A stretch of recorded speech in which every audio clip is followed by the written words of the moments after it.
So before we get into the part two, let's just pause again or kind of come back to questions that people may have had from this morning. Again, high level overview of kind of some of the context for the changes. Most of our time, or large chunk of our time, trying to spend working through the tool and give you a sense of how that's going to work.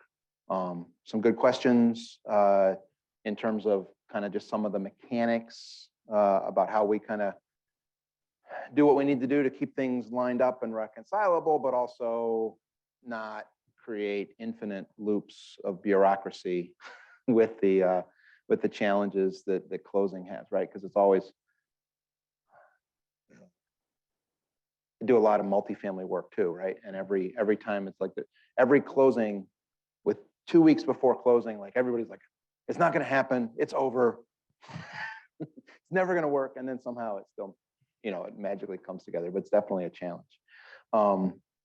So we know we need to kind of, ADFA needs to make some decisions and give a little bit more guidance on some issues around, treatment of gifts, relative to assets, whether or not they want to kind of think a little bit more about whether those retirement accounts can be counted towards the remaining assets.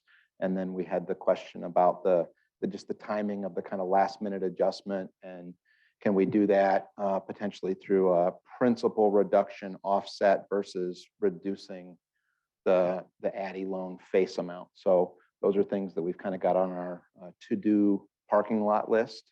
But what else kind of occurred to you over lunch that you haven't asked, or you said, I just need to hear that again, etc. So we'll just give a second. Again, as some folks are still filtering back in, but any remaining questions from this morning or further comments? Also, obviously, for those of you that are online, Derek is continuing to monitor the chat, and I will try to continue to do a better job of repeating the questions from in the room for the benefit of those folks online. But anything else at this point to come back to? While we were on the break, the combined loan development when it comes to this property, is it still capped at 105, or is there a leniency with the loan? Yeah, so here I'm going to answer this question in three ways. The first way and the third way are the same. I'm going to defer to ADFA because I think in one sense this may have to do with the MRB bond issues. If you think about it, by definition, every one of our borrowers, even in a conventional sale, on day one, we're all upside down on our house because by the amount of our closing costs, we've invested not just the purchase price, but we've invested the closing cost. In a situation where, which is true with ADDI, as we've talked about, the entire cash out of pocket from our buyer might be for that appraisal POC, the combination of their first and their second loan may be as high as the purchase price plus all of their closing costs and prepays. I would think that 98.5% of the time, that's going to fall within a combined loan to value of 105%. So that probably is going to take care of itself uniformly, right? From a home standpoint, if it turns out that that's 106%, I'm not worried. It doesn't create a home regulatory problem. Whether or not that creates a technical problem within the bond series and the promises they've made to the investors, I'm gonna have to defer that, and we may not have the technical answer in the room. And the only time that's going to come into play, or the times it's more likely to come into play if we marginally are outside of that 105, is on a relatively lower price purchase, because some of the, an appraisal is an appraisal, whether it's a $100,000 house or a $400,000 house. And so as a percentage, some of those fixed closing costs get a little bit higher, the lower the purchase price goes.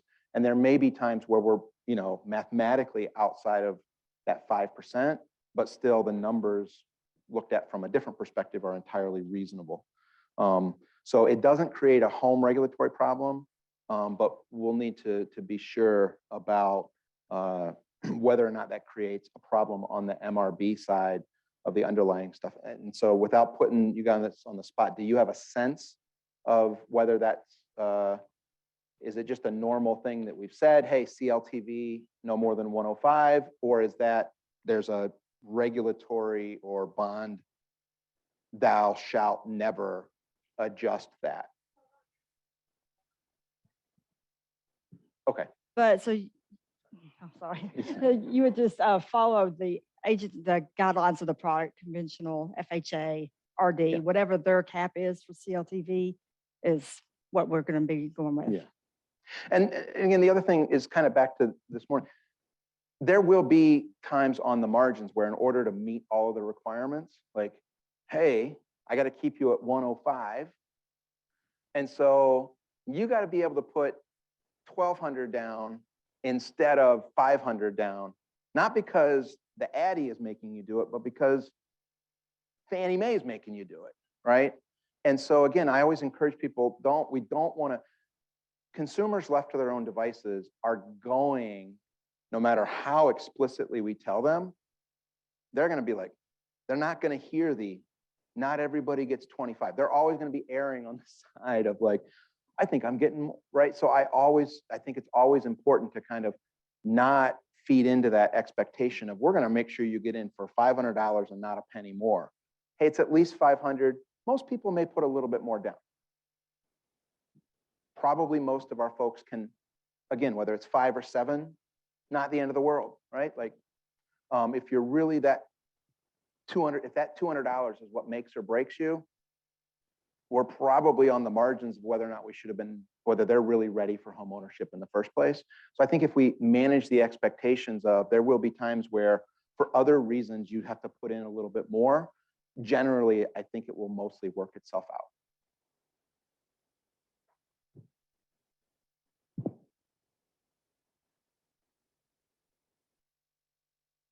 Okay. Again, I know you're going to need to go back and kind of play with it, but does it's always hard to evaluate the usefulness of an Excel file, particularly, but given those limitations, does it look workable? Does it kind of make sense? You guys, again, you guys know the math, right? This is not a room of program people who are like, I don't do math. That's why I'm in policy, right? That you're trying to teach them like, hey, what's a loan to value ratio? Yeah.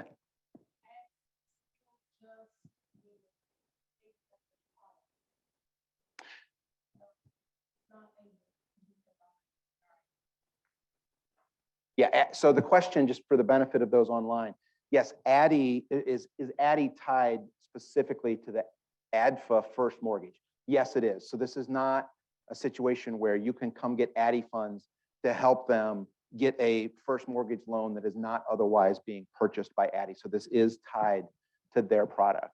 You will find, again, for those of you that work in multiple places around the state, Little Rock, Fayette, there are other participating jurisdictions with home funds, and at the local level, they don't have their own first mortgage product. So there are home funded down payment assistance programs out there that can be tied to sort of any acceptable first mortgage product and are not tied here. But at the state level, if they're doing home funded down payment assistance, overwhelmingly, they're tying it to the state MRB product.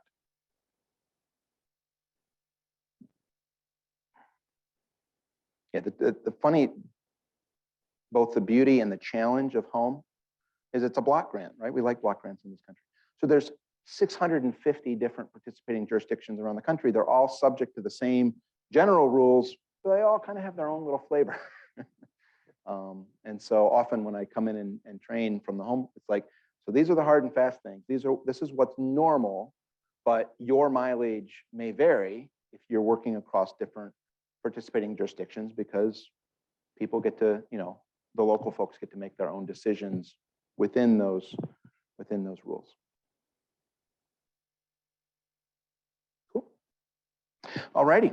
Well, let's get on to some of the other stuff for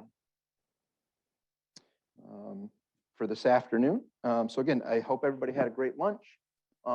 Most of you came back, which is always you never quite know, right? Because it's like this is really the most exciting topic in the world, federal regulations. But again, hopefully everybody had a good lunch. This is also the trainer's graveyard, right? Because another half an hour, your body's going to be sending all the energy to your GI tract to digest the food. Your blood sugar and or caffeine are going to start crashing, and you're going to, want to fall asleep. So the after lunch portion is always the trainer's graveyard, right? It's like, oh. So again, we built in a little bit of flexibility. You never quite know. So we're going to have plenty of time for questions. We've already asked, like, if you had other questions, continue to just interrupt me and ask me the questions. But in terms of where we're going for the rest of our time together, we're going to talk through the income documentation stuff, because that's going to be an area that's just a little bit different. Should be, again, our goal is to make this as manageable as possible, but still meet the requirements that we got to meet for HUD. We're going to talk through this new seller notice and some changes to the inspection process. The inspection process is mostly for your information. You're not really going to be involved in that, but if you've been familiar with this in the past, there's going to be a few little changes. And again, time for more Q&A. So that's kind of where we're headed for the remainder of our time together over the next hour and 15 minutes or so. So within the home program, again, the underlying source of funding, HUD requires ADFA as a PJ to select a specific definition of income, right? We all sort of think, hey, what's your income? And most of us we kind of think we know what that means. But when you get down to the nitty gritty, there's a lot of different ways you can consider what somebody's income. And so there's a couple of different regulatory definitions, but most PJs across the country, like 90+ of the time, use what's called the Part 5 definition, because it's in 24 CFR, which is the HUD chapter of the Code of Federal Regulations, Part 5, right? Also will often be called the Section 8 definition. And it is important, not from a detailed standpoint, but just to kind of make some sense of it. Understand that this definition was originally created, right? Its original purpose is for a program where we're providing monthly subsidies towards somebody who's low income rent. So sometimes when you say, like, well, why does that definition feel that way? Because it's sort of in the context of a program that is month in, month out, helping somebody pay their rent, okay? And that's a little bit different. So again, Part 5 definition, we always use the gross income. So it's not the take home, right? It's the gross income to determine whether or not they are income eligible at or below 80% of the area median income, right? In a little bit, we're going to talk about, though, that for purposes of evaluating how much assistance does a given buyer need for the underwriting of that buyer, we may exclude some of that income. So those two numbers are not always going to be the same. HUD very clearly and in much more detail than they do most things within the home program regulates how we calculate and what counts and what doesn't for that gross income purpose. We then have some discretion to say which of those sources are really available in saying how much assistance does this buyer need. For purposes of just kind of framing, the 2022 home income limits just came out. They become effective on June 15th, so they were just published on Friday. And so in the Little Rock MSA, which is what, Pulaski County, a 4-person household, their gross income can be as high as $62,950, and they can qualify for this assistance. So when we say, hey, home is about providing housing to people with low incomes, there's a definition, and we don't all, like, sometimes that number to a lot of people is like, whoa, I didn't realize somebody making $60,000 could still get some of this assistance.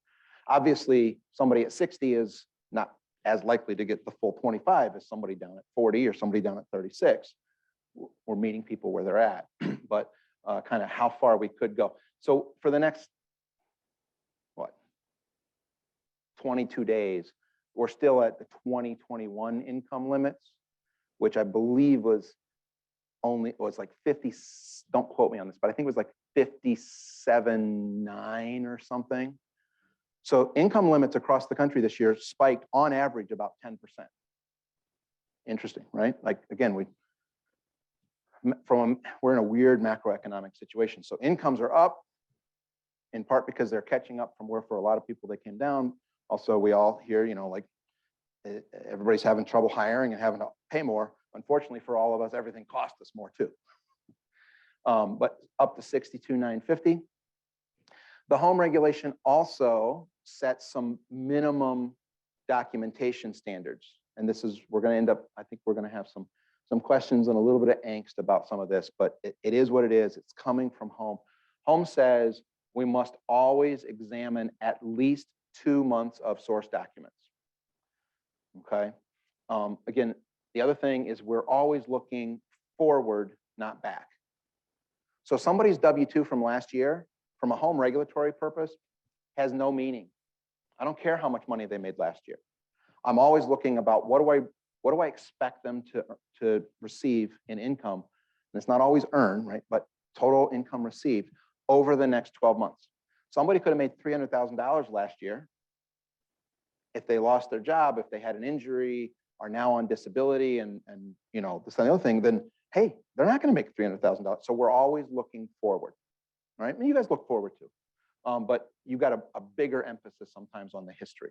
The history for us is not really determinative at all, per se, for determining whether or not somebody's income eligible. It's always what do we expect over the next 12 months. Yeah.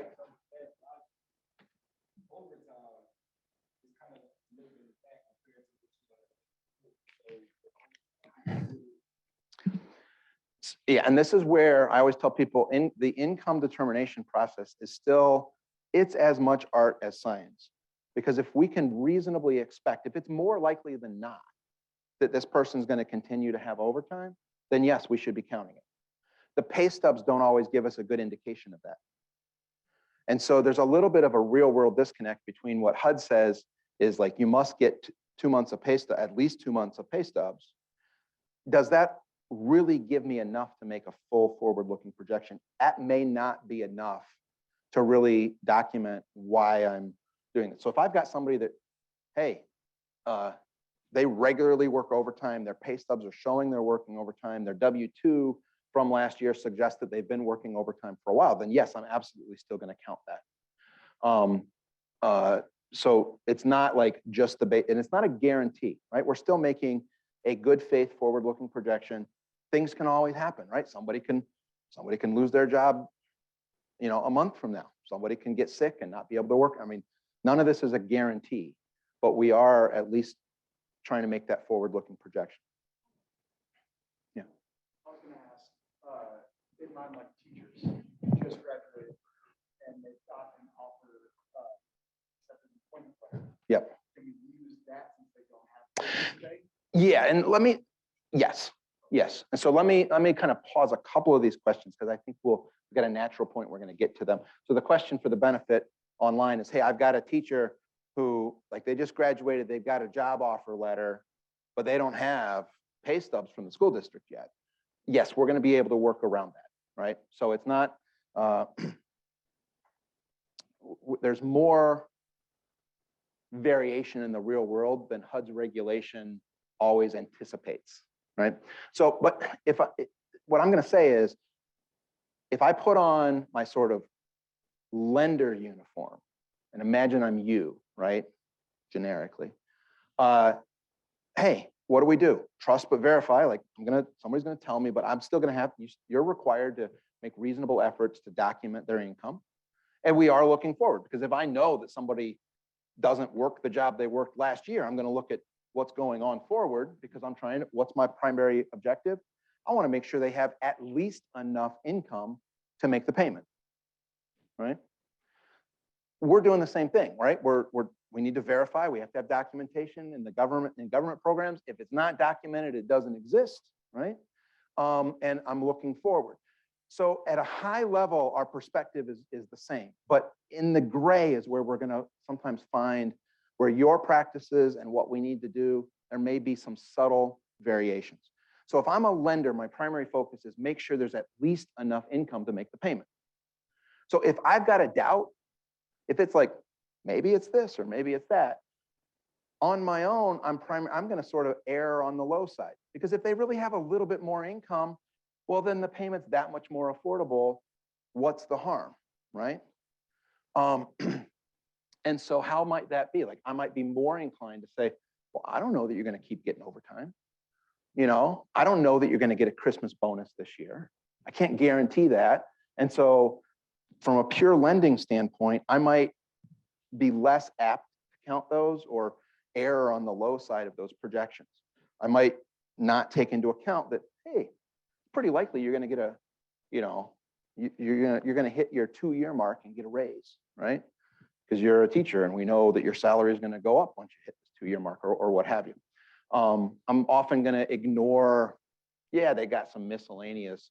They had a, what is even the form? A 1099 INT from the bank because they got $8 in interest. Like, that's a rounding error. We're not going to worry about that, right? And from a lending standpoint, I'm more concerned about looking at the history to see that that income is stable, and is the history suggests that that income is likely to be enough going forward to make the payment. As we're going to see in a second, it's on the margins. It's a little different than the way the HUD perspective kind of comes into play. There may be other differences, right? Sometimes we have like, we'll see lender packages that are like, hey, this person's got $1,000 a month in Social Security. We're going to treat that like it's $1,200. We're going to gross it up by 20% because they don't have to pay taxes on it. We don't do that, right? So we're really looking at the gross amount, but not kind of artificially inflating it. When it comes to home, my primary regulatory focus is the household below the limit? So if I'm worried about compliance and there's like a gray zone, I'm more likely to err on the higher side. Because if it turns out that their income really was just a little bit lower, but even erring on the high side, they're below the limit, then from a compliance standpoint, I'm good, right? And this isn't just in terms of how people are going to fill it out often in doing the work, not them, but you know, us. But it's also just about some of the stuff that the HUD requirements about how it comes in. And this is where I say it's useful to remember, this is built around the section, it was originally built for use by the Section 8 program where we're subsidizing somebody's rent on a monthly basis. Now it's been adopted across most HUD programs, but that's its original purpose. So, hey, by definition, HUD says, hey, if you've got somebody who's got unemployment, we assume that that's going to go forward for the whole next year. Now, we know that people don't get unemployment for a whole year, right? At least not since the pandemic, right? But the presumption there is, hey, most people are going to end up back to work with at least that. And so we're going to figure that that's going to continue, right? We also, in the Part 5 definition, have this notion of what's called imputed income, right? If they tell me they got $10,000 stashed away in the mattress, the federal program kind of looks and says, well, hey, like they're voluntarily giving up income. They could have at least put that in a passbook savings account and gotten a little bit of interest income off of it. So if there's more than $5,000 in assets, we have to say, what would they have earned? What would the imputed interest be at the passbook savings rate versus what's the actual interest? And we take the greater of those two, right? Now, that has no practical impact in most cases because the passbook rate now is 0.06%. So if that's the thing that's going to push somebody over the income limit, like, you know, you kind of have statistically, you've found a lottery ticket, right? In terms of the chances of that happening. But so if we have a reasonable expectation that someone is more likely than not to continue to get a year-end bonus or to continue to work overtime or to continue, or we know that they're scheduled for a raise, we take that into account. okay? So this is where it's this, the history doesn't matter per se, but the history is important to be able to document that we made a good faith, reasonable, what was more likely than not decision.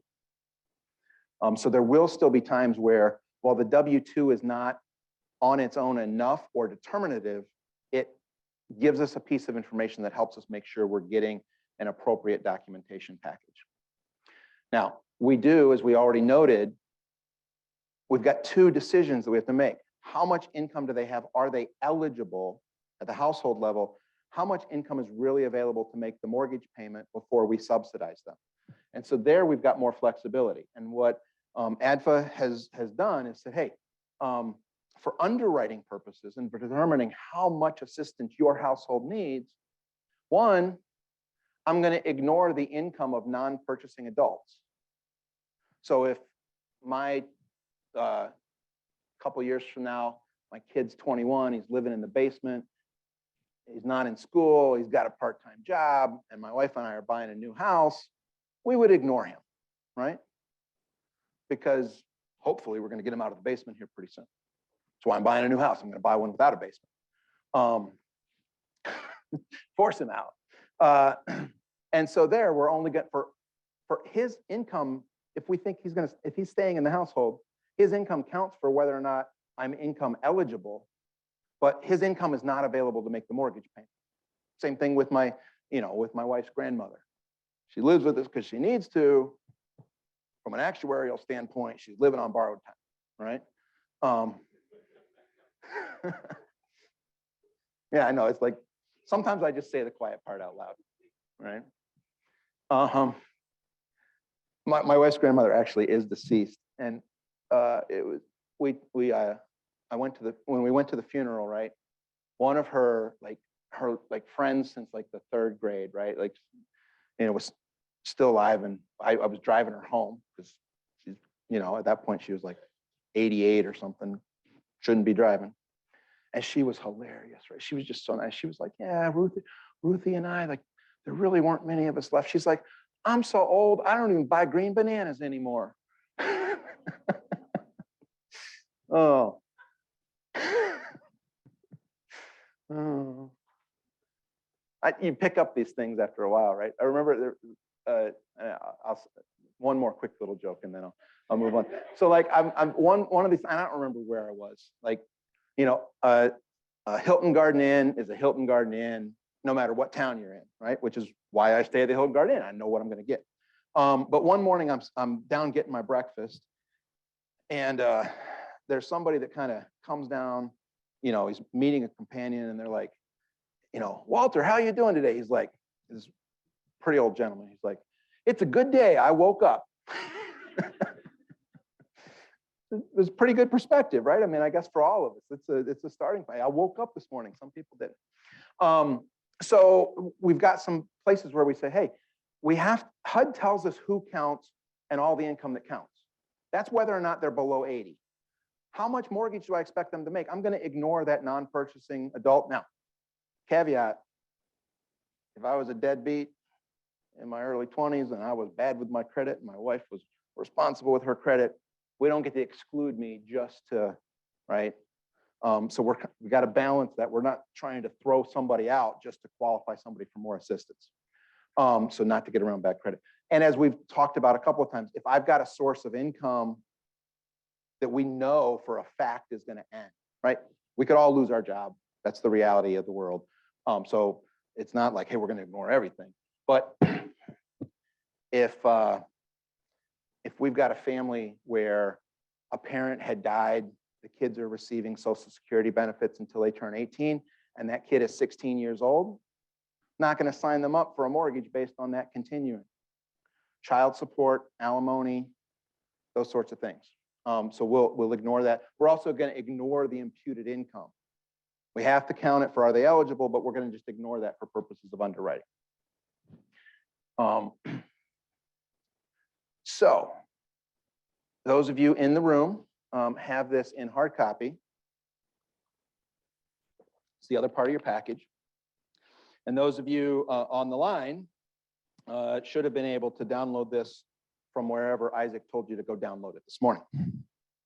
So we've got a couple of new income forms that kind of go probably deeper than what you're used to seeing, because the normal residential loan application basically says, well, what sources of income do you have? It asks an open-ended question, right? And doesn't give a lot of detail. Because HUD regulates some of this, we've got to be more detailed when we're looking at it here. So the first form that we're going to deal with is this household composition form, also called, they've labeled it as the ADDI Borrower Form A. This gets filled out by the head of household, and this is the who's a part of your household. And here I say household, not family. Sometimes we just jump around. Whether they're related by blood or marriage doesn't matter. If they're living together, they plan to, they've established a household together. It's not always like married couples anymore, right? We've got a whole lot of different ways that people arrange their lives. And so whether they're married or not, whether or not they're related by blood or not, if they're in the household, they're telling us, this is my household. This is who's expected to live here. Okay. The other part of this form collects the demographic information we need to report to HUD about, the demographics of who we're serving. One thing to point out here, and I don't know how it works on the lending side, there is not an opportunity for us to say, hey, they refuse to answer. So there's a little disclosure here that says, if you don't answer, we're going to make our best effort based on what's observable to tell HUD, about your demographics. Okay. So on this side of HUD, we don't get the option to say, I decline to tell you, this or that. But the basic idea here, I'm going to sign and say, hey, this is my household. It's me, it's my wife, it's my 3 kids, boom, boom, boom. Here's enough information about them that we know who's there. Ages and student status are linked because those can kind of help us determine who gets to count and who doesn't. Later, the back page of this is going to get used by you to help summarize what the total income is. But what I want to move to next is this income asset checklist labeled as ADDI Borrower B. And the first thing I want to do is don't freak out because it's 6 or 7 pages. Okay? It's long. I know that.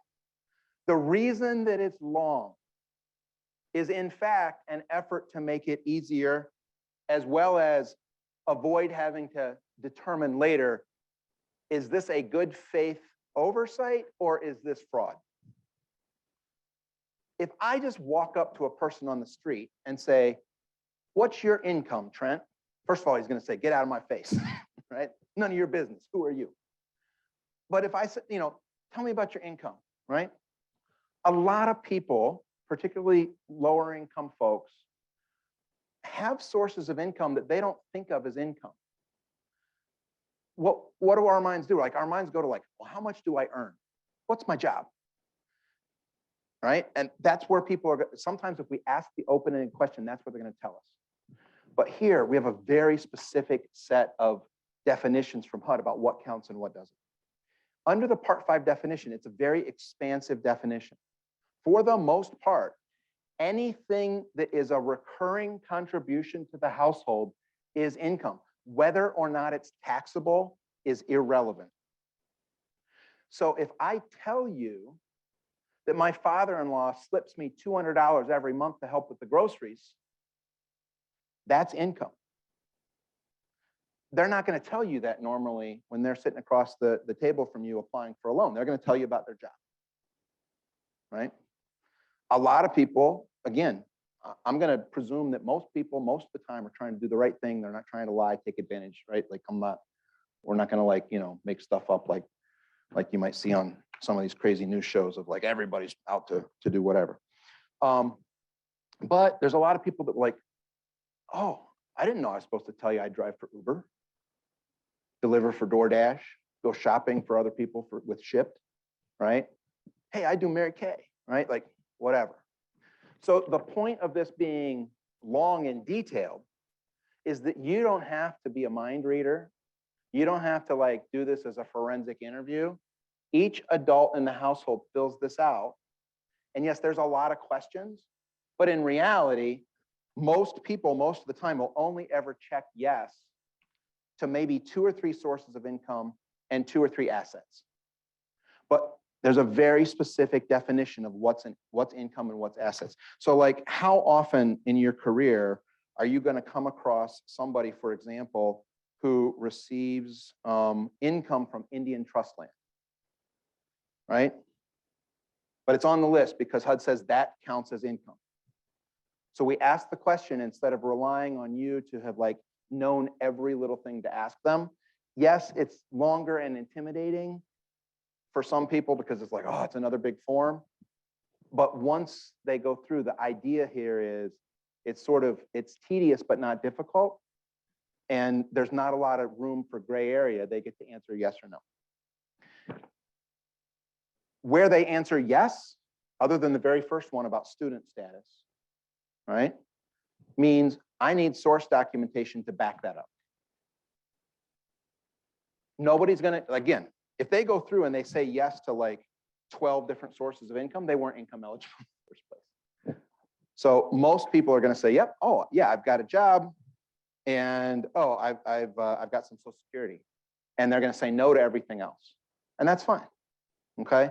And then on the asset thing, they're gonna say, oh yeah, you know, I've got a checking account, I've got a savings account, yeah, I've got a 401k, I don't have a mobile home, I don't receive payments under a land contract, right? Most of this stuff is not common, and even to the degree that it is, a lot of this is not necessarily common to the folks who are otherwise applying to our programs. If we haven't already, has ADFA thought about setting up some form of portal? You know, that's the biggest thing now is most of our e-sign, you know, we're trying to grow some median and Mhm. a lot of buyers that are going to qualify for ADFA. They're not going to want to have a printer there.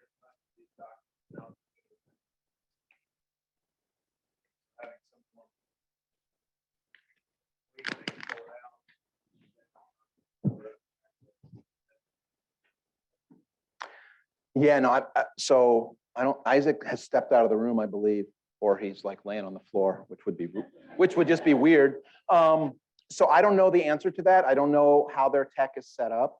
But that's, I think, again, we can take that under advisement. And I think it's a fair point to make. And I know the way that this form, we built this form, it's a Word document, and we built it in a way that it could be, when you open, now I think they turned it into a PDF, but it's built in a way that in Word, if I opened it, I could lock it and open it as like a fillable form. And you would see these little gray boxes that they could click on and type their answer in. And so we did try to build it in a way that there's kind of this, it could be printed out and the little boxes don't show up and people can fill it out by hand, or it could be filled out electronically, printed out and signed.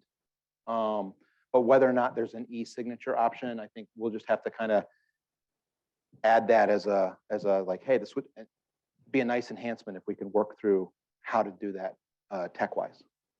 Did we have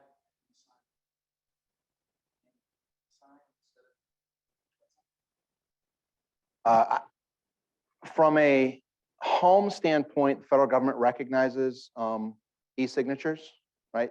They're fine with that.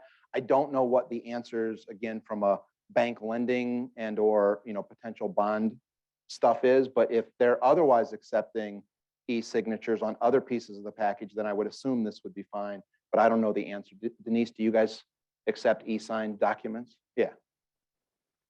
So one of the things we'll put on the list is there a way to give this to you where it can be not only filled out electronically, but then e-signed electronically, as opposed to it's just a blank PDF?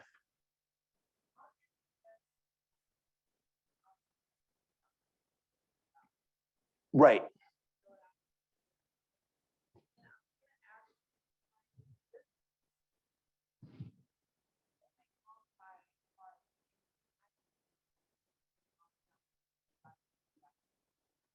Yes.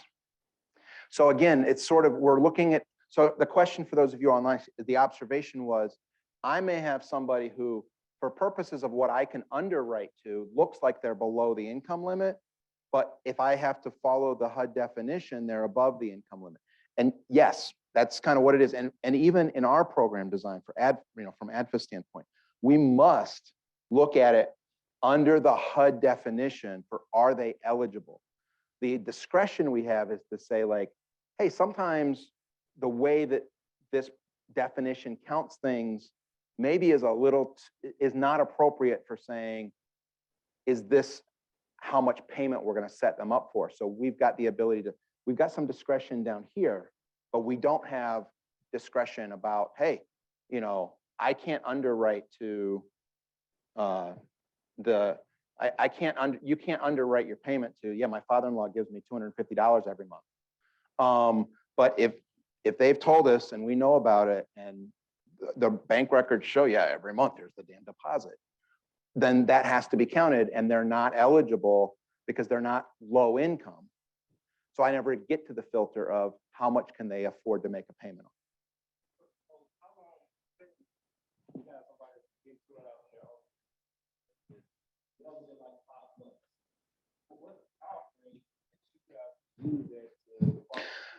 It's really a sort of, what do we think is more likely than not? Again, this is where the history sometimes, so the question again for everybody online is like, hey, if we're dealing with a recurring cash gift, how do I look at, so again, it's a little bit of, different people could disagree, but is it more likely than not to believe that that's likely to continue? They're not just telling me, oh yeah, he's going to stop doing that so that now I magically fall into this thing and get a federal benefit, right?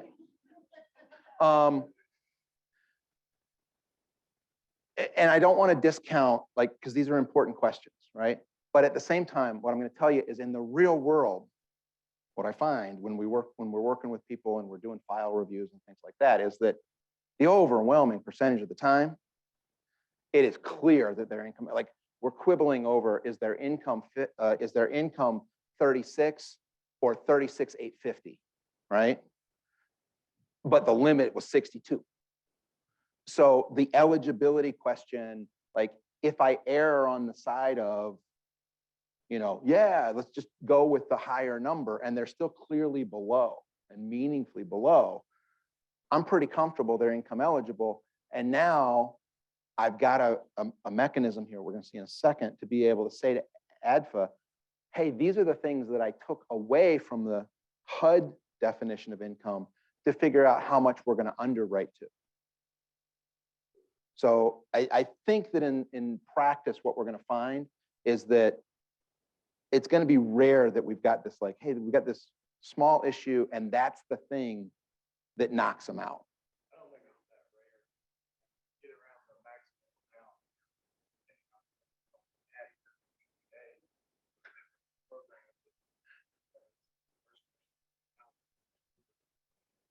A lot of times more overtime that's recurring year to exceed the amount, overtime bonuses and things like that, that will have you, a lot of the customers that do come. So there is the swath, of people that are going to be Yeah. and so it does seem like at this point, there's a whole lot of subjective not. There's a lot of gray areas, whether it's going to continue or not. Yeah. It seems like that's putting a lot of, y'all's guidelines are ADDI one way. I can just see our main adjusting, saying, well, if they're going to look at it.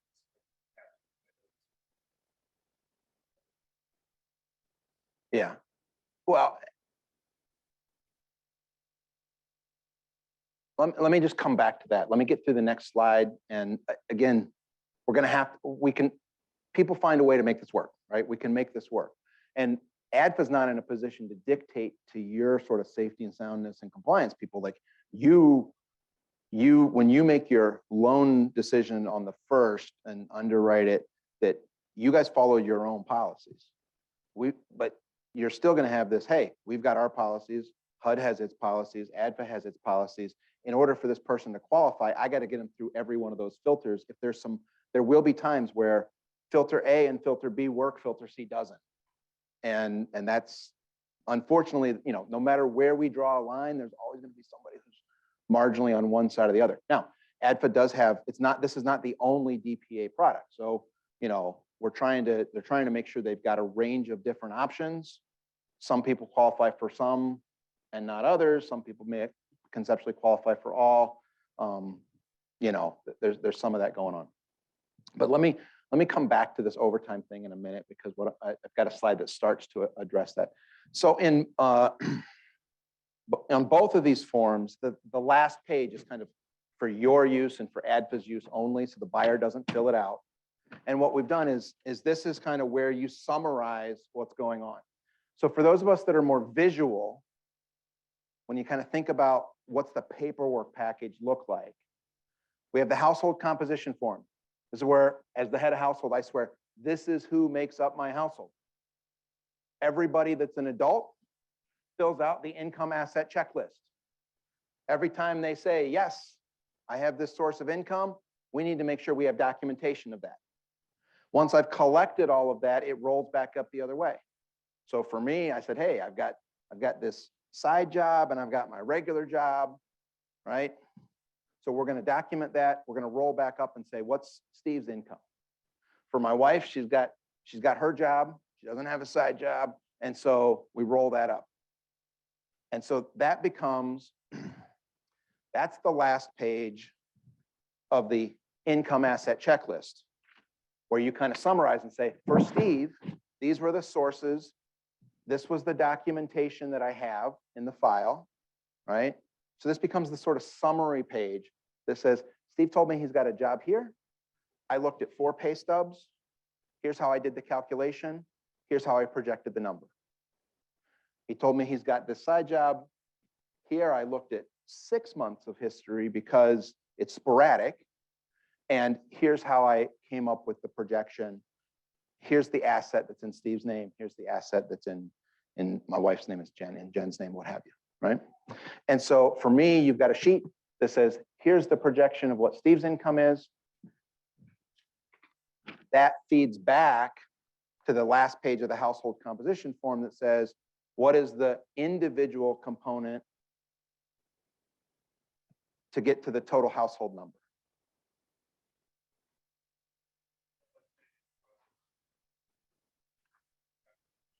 This is going to come in at the commitment stage. So this sort of the same time. It's just we got to have more documentation than what we've traditionally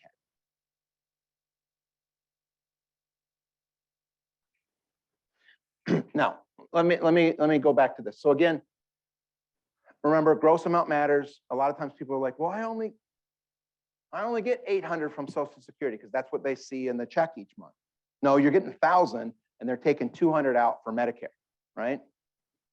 Just like my paycheck is not my gross. Like I got to pay my health insurance. I got to pay this. I got to pay that, what have you. So we're always looking about the gross, whether or not it's taxable, whether or not there's a withholding really doesn't matter per se. HUD has given us this, and it's a pain in the butt, but can't change it. 2 months of source documentation, minimum. And I want to emphasize that they say a minimum. It doesn't mean that we can't or we shouldn't in practice get more. They say this is the minimum standard. And so the reality is we often may need more. Perfect example, you already raised, right? I've got somebody with a new job. They don't have 2 months of pay stubs. So what am I going to do? I'm probably going to get an employer verification. Yeah, they work for me. I just hired them. This is the job. This is the salary. This is what's expected. And that is going to inform my forward-looking estimate. Because now, yeah, I've got to have the pay stub, but the more accurate thing is the thing that's from the employer that said, yeah, we just hired Steve. He's going to be a teacher. He's starting, on August 1st, and he's going to make $36,000 a year, and he doesn't get any overtime. Easy peasy, right? Now, it's not always that easy, but there's a scenario. On the other hand, hey, got somebody, they've got a job. They've got a job where their pay stubs, maybe it's not a salary, but generally they work 40 hours a week. They've got paid time off. I'm going to take their rate of pay. They don't work on any overtime. Rate of pay times 2,080 hours. boom, boom, boom. I've got that projection. But, oh, they've also got this part-time job. Live in Michigan, right? Some of my clients, I talked to them in January and they're like, hey, what's the weather like? Oh, it's -20 today, right? And they're like, why do you live in Michigan? If I'm a landscaper, I don't work in January, right? On the other hand, there's some people who are like, what do they do in January and February and March and back in December too? They're plowing snow. So sometimes the job, a second job, or the primary job, or their overtime is seasonal. And if I only got 2 months of pay stubs, that's not actually giving me enough to make the determination. So I looked at a file a while back for another client where they're like, oh my God, I think we helped somebody that was over income. What do we do? What do we do? And we looked initially and we took, what do you do normally? Took the most recent pay stub, said this was the 9th pay of the year, divided the year-to-date total by 9, multiplied by 26, because it gets paid every 2 weeks. And we get a number that says, I don't remember the exact number. We get a number that says 64,000. And they're like, holy crap, my limit is 60, right? But we also had the W-2, not determinative, but I'm like, this doesn't make any sense. Like, he's been with this employer for a while. Last year, he made like 48. What's going on? Turns out the 2 months of pay stubs that we got were like the 2 months of the year where his job had a lot of overtime. That was not, in fact, repeated over the course of the whole year. And so by looking at just that snapshot, we overstated what was actually reasonable. The W-2 gave us the clue that this doesn't line up, and we supplemented with a verification from the employer that says, yeah, he works for us, here's his thing, and overtime tends to be seasonal, and it's 10 to 15 hours a week during March, April, and May. And we're like, hey, this all lines up, the documentation makes sense. We've got enough of a history to show that that's likely to continue. So we count it, but we didn't have to count the calculation that snapshot wasn't entirely accurate, right?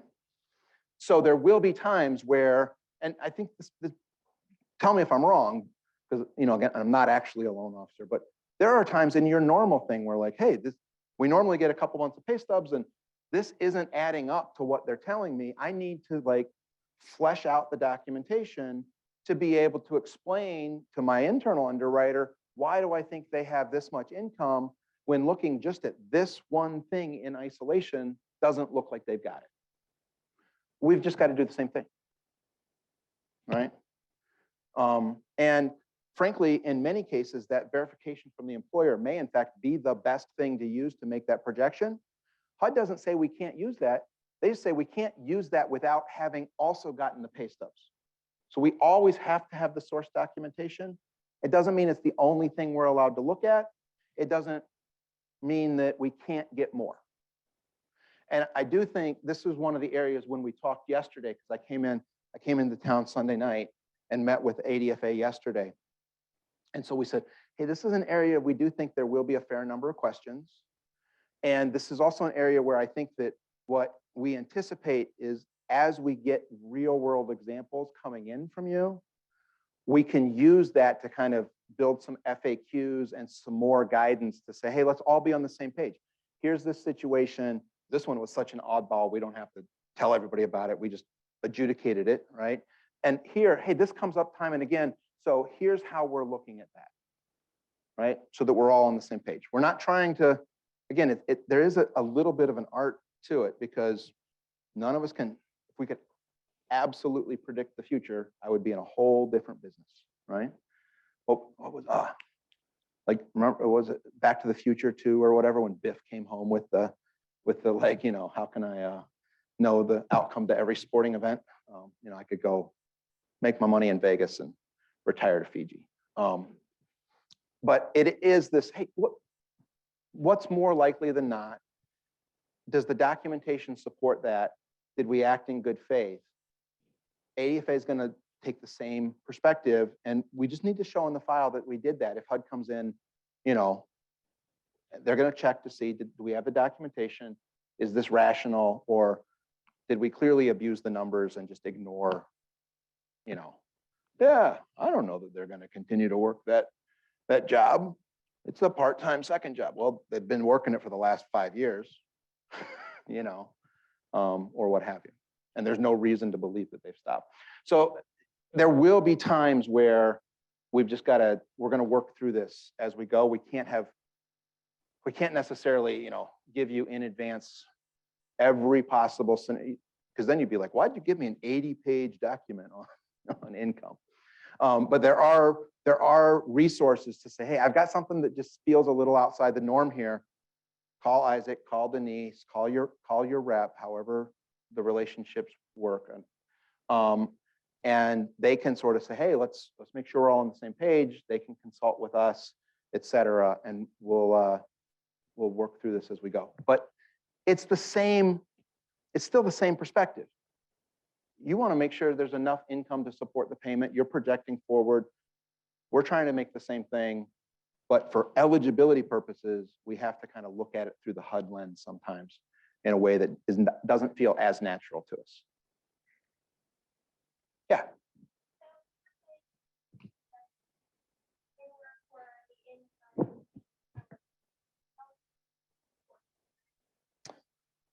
We are supposed, so it's less, so the thing, yeah, so the question for everybody online is like, oh, in order to be eligible, it has to be sourced.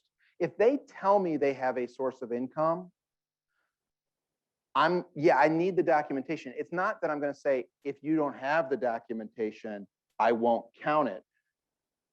Because again, remember, this is sort of a decision about, are they low income enough that we're going to publicly subsidize their housing? So the perspective, the kind of built-in perspective is, if in doubt, we assume on the higher side. So if they told me, my father-in-law is giving me $250 a month, I'm going to ask them for documentation of that, but I'm going to err on even if they say, well, I don't have any documentation. Hey, they told me, like, I need to kind of acting, and so I'm probably going to err on counting that. For underwriting purposes, I might still say, hey, you know what, and we could get with ADFA and say, who knows if this continues, right? But for purposes of, are they below the HUD cap? We don't want to end up in the situation where they told us about it, and because we weren't completely satisfied with the documentation, we pretended it wasn't there. And then HUD says, no, really, they were over income and this expenditure on this project was completely ineligible. Yeah, generally, if it's kind of one of these informal things, we would get a letter or an affidavit from, hey, yeah, my father-in-law signs a thing saying they are giving me, $250 a month and they expect to continue to do that. Yeah. That's also, that context is why, and I don't think in most states, I don't think it actually matters anymore. You'll notice on the questionnaire about child support, it says, are you entitled to it? Are you actually receiving it? If you're not receiving it, have you taken the legal steps necessary to try to collect? Because, again, go back to the perspective of what that definition of income was built for. They're trying to say, hey, we don't want somebody to not get their child support just so they can get this subsidy, right? If it's not actually being paid, and we get the documentation that says, yeah, the court ordered $300 a month, and in the last 3 years, they got one $1,200 payment because somebody got pulled over and had to pay something, right? Then yeah, I'm not going to count that. In terms of, actually, I'm not going to count that either way because it's not more likely than not that it's going to come in over the next 12 months. But that's why that definition of income for purposes of for the home program and the HUD subsidy kind of says like, hey, and now the reality is, I believe, you guys correct me if I'm wrong because every state's just a little bit different, but anymore, once child support is ordered, there's in Michigan, they call it the friend of the court. I think you've got a state agency that it's their job to try to collect to make sure that it's being paid. So that question, well, it's there because HUD asked it within these programs. In reality, you don't have to actually take a step. The state is taking that step on your behalf. And if that's true here in Arkansas, then it's going to be pretty simple. Hey, I'm entitled to it. We're going to get a printout from whatever your friend of the court is called, And we're going to use, if that history shows that, yeah, you know, being paid month in, month out, pretty easy. If it's been very sporadic, right? So much so that like it's just completely you know, we can't believe that it's going to continue, then we would say, hey, we don't believe they're going to have any. Or if it's hey, we've got a pretty good history. They don't pay at all, but they tend to pay every other month. We would look at that for purposes of, are they income eligible? In those gray areas where it's like, I'm still a little uncertain, I would count it for, are they eligible? Talk to ADFA about, would we go ahead and exclude that for underwriting purposes? I think we've got a question from online. Yeah, online here. If borrower is newly employed and hourly and going by prior income, they historically do not work 40 hours a week. When calculating for limit, would you need to assume they are at 40 hours a week for your limit requirements?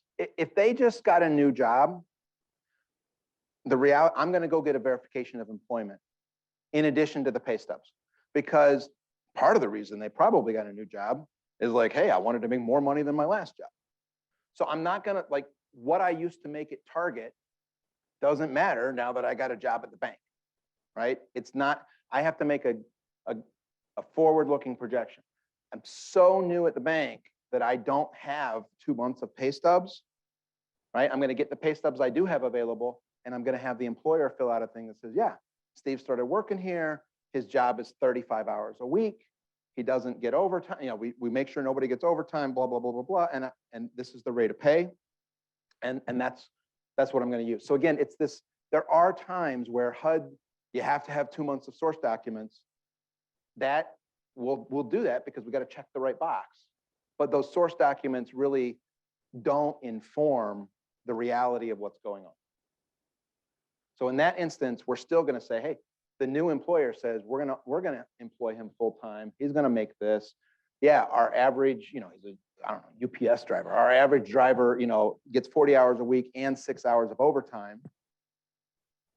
You know, we would use that on a go forward basis.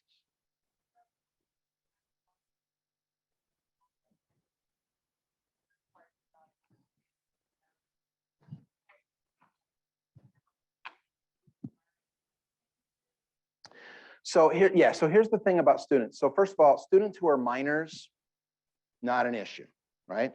17-year-old, you know, whatever. A student, a full-time student over the age of 18, who is not the head of household or the spouse of the head of household, right? Only the first $480 of their income counts, is the way HUD says it.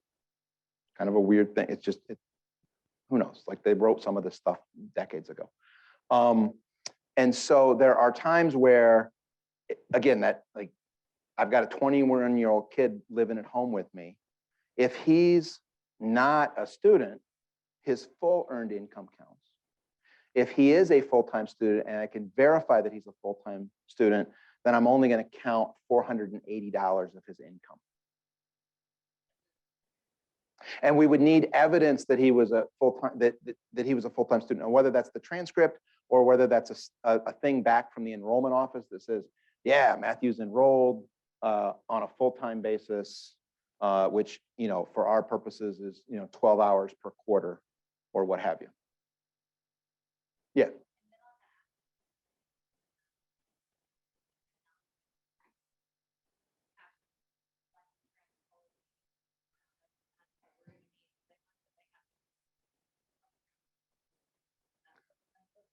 Well, so yeah, so the thing is, the assets, the reason HUD cares about assets, well, there's two, but from a regulatory income determination purpose, if grandma has a life insurance policy that could be redeemed for $100,000, I don't say that's $100,000 of income, but there is a cash value to that asset.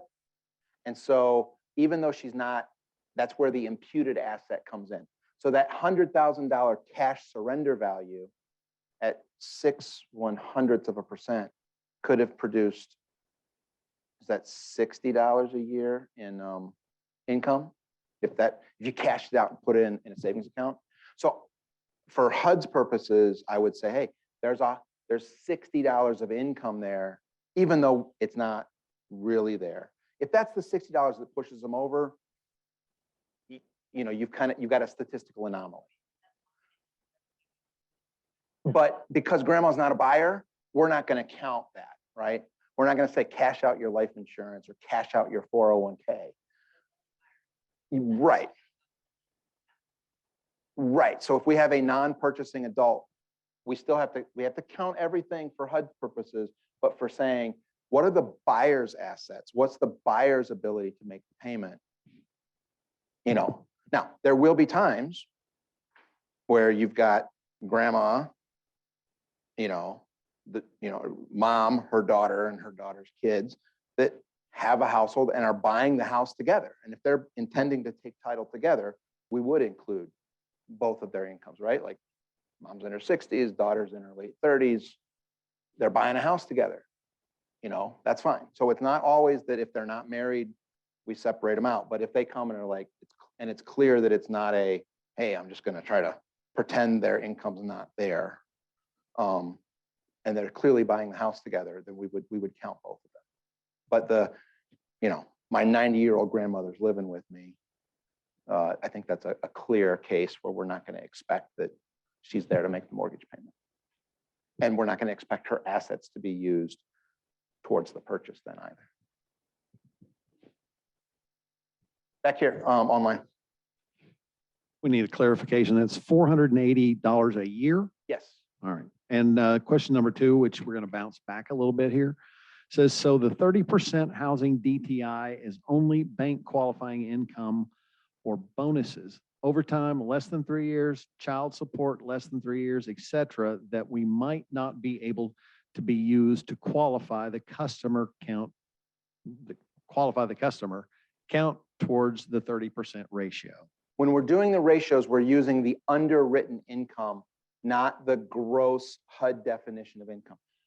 Remember, we're not trying to say like, try to ignore, try to reduce, but if we've got a good, we expect, we're not trying to arbitrarily go down, right?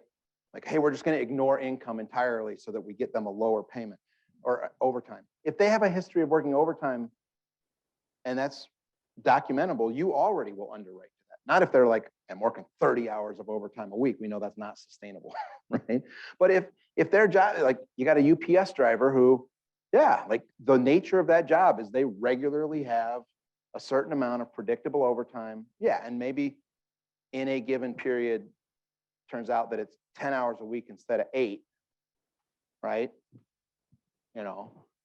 But hey, so we can definitely use that. But if it's much more sporadic, if it's really, if it's more questionable, we've got the opportunity there to kind of, hey, let's talk to ADFA and make sure we're on the same page about when we are excluding. And so on the back of the household income, right? We total it all up. The top half is like the sort of HUD definition, err on the side of more. And then we've got that, these are the things that we're going to remove. And so this is, it's kind of back to, remember being in 8th grade math, like show your work. We want you to show your work. And so hopefully we're not having to do this all on the phone.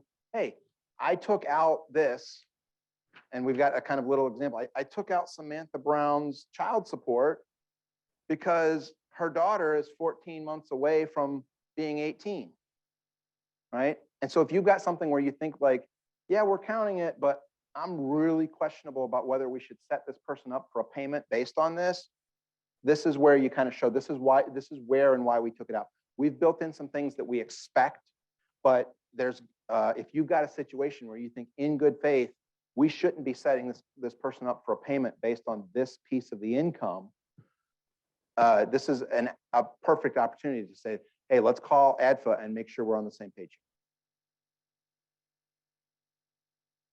And I know it sounds squishy, but if you think about the details, how you do this on a day-to-day basis is still a little bit of squishy, right? You're just erring on the side of, like outside of an ADFA thing, from a pure underwriting standpoint, hey, if I'm questionable, I'm going to err on the low side.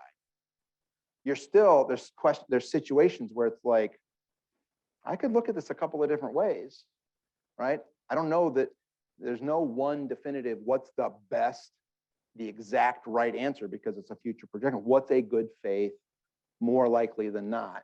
It's just that your role's natural perspective is more likely to sort of, if in doubt, err low, and the HUD perspective is if in doubt, err high. So we have to reconcile that.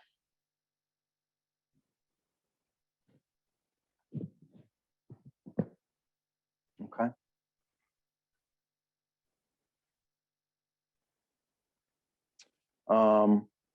So again, we kind of covered some of this. The other thing is, again, HUD source says, hey, 2 months.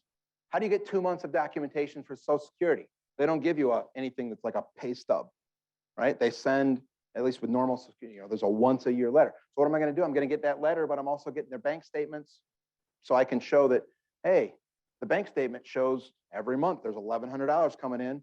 The statement says this year's benefit is $1,300, your Medicare is this, and so your net is going to be $1,100. I've got the documentation to resolve that, right?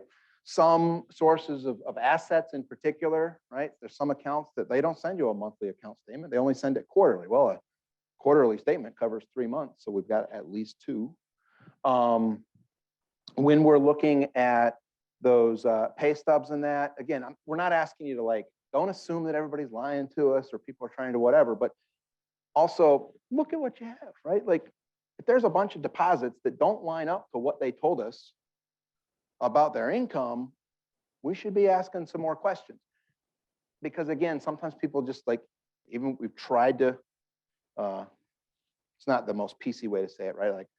We try to idiot proof things and idiots find the way, right? So sometimes we tried to make this so explicit that you can't not tell us, but not everybody reads completely. Some people are trying to go quickly, right? Life's difficult, I get it. But hey, wait a minute. I see this thing where there's all these deposits that doesn't line up to what you told me about. Are we sure that we filled everything out, right? So, people, again, sometimes don't tell us about Uber, or Lyft, or whatever. Sometimes I see these things where it's God, stop watching the infomercial, this multi-level marketing. You're never gonna be the one with the pink Cadillac, right? I've never seen an income verification where if you kind of look at it a little bit, that it looks like there's a net benefit to the, anyway. But we've got to worry about that. Remember to check the imputed income. And again, this kind of walks you through and says, hey, if the assets are more than this, do the imputed, right? So it helps you walk through here at the back of the income form B and says, total up the assets. If they're more than 5,000, multiply by 0.06, total up the actual income that we can project because, oh, here's the bank account statement saying they've got $3,000 in savings and it shows that they're earning 1% a month. Or if you find that, tell me and I'll deposit my money there. They're earning 1% a year. Hey, that's $30. You take the greater of the two, right? I don't even know who's paying 1%, but I can do that math in my head. My high yield savings account is 0.4%. And that's because it went up in the last couple of months with the Fed doing this. So again, you're almost never going to find a situation where that imputed income is determinative. Federal government doesn't care. The rules are the rules. If it's not documented, it didn't happen. And you guys live with that, just with a different piece of the federal government than manages the home program. So I think we've covered most of the income questions as we've gone, which is totally fine. But any last income things before we cover a few more? We're kind of accelerating on the downhill. So as we go, the density of what we're covering is getting lesser and lesser as your blood sugar is dropping post lunch. Okay. Yeah.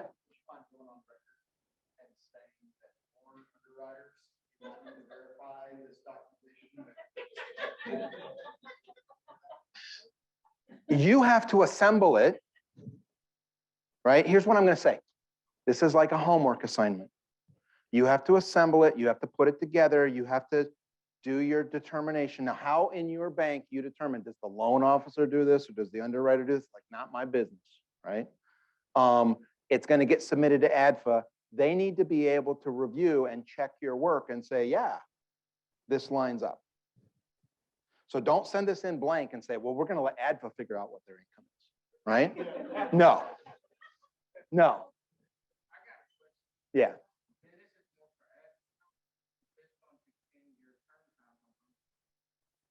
So the question, for the benefit of those people online, is how long is this going to extend the turn time? So let me get out a little over my skis here and answer for Denise in not the most popular way from your standpoint. It all depends on you. If there's to some degree, it depends on the reality of the situation for the household. If I've got a clean file where, hey, they filled it out, they signed it, every place that they said yes to something with income, there is a clear set of the documentation that you've collected. You made your notes that said, hey, here's what I did. I took the pay stub, I took the year to date, I divided by this, I multiplied by that. This is the number. We look at the number, it makes sense. There's no discrepancy between that and the W-2 that you're also giving us because we need that for the first mortgage. You know, those numbers work out, everything. Hey, I can do that in 5 minutes. Doesn't take a long time, right? If you send me this like, well, half the stuff's missing, there's a yes answer here that says somebody's getting Social Security and there's no copy of the Social Security stuff and there's no explanation as to like why that, you know, it's just like, it's a mystery. It's going to take longer. But in theory, this should not increase in any meaningful, appreciable way their turnaround time. Doesn't mean that it doesn't increase your time a little bit compared to like, hey, we're used to just a couple of pay stubs and, you know, call it good. But on their end, if the package comes in clean, it shouldn't take a long time.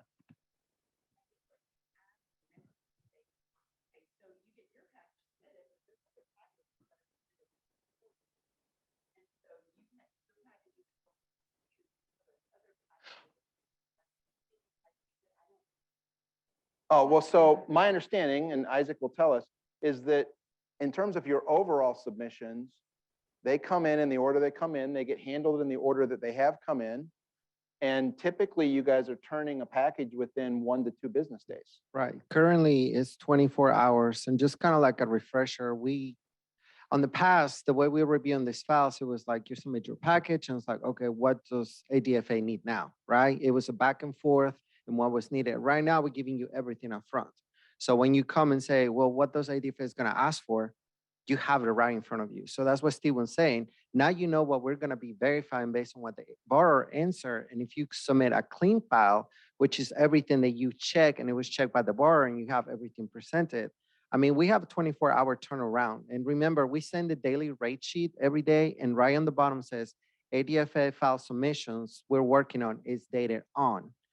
We have a 24-hour turnaround. If you submit a clean file, you follow all the forms, you check all the boxes that were checked, and you have supporting documentation and everything that was checked, I mean, that shouldn't change. It should be the exact same turnaround. I do kind of get the point though. I mean, there's 250 people on call and it's just like submitting files to ops. I mean, you hire good loan ops. Some of them submit high quality files, and there's not. If you've got a 6-page form with 2 adult borrowers in a room, or two adults that both have a 6-page document, and you've got to have line item documentation for each of them. It'll take a good amount of time just to go through the 6-page document to see if the documentation is not. That'd be 30 minutes per person. And so if you got very poor quality loans coming in from a lot of the Yeah. massive group of people Yeah. doing it, it seems like you could definitely close it.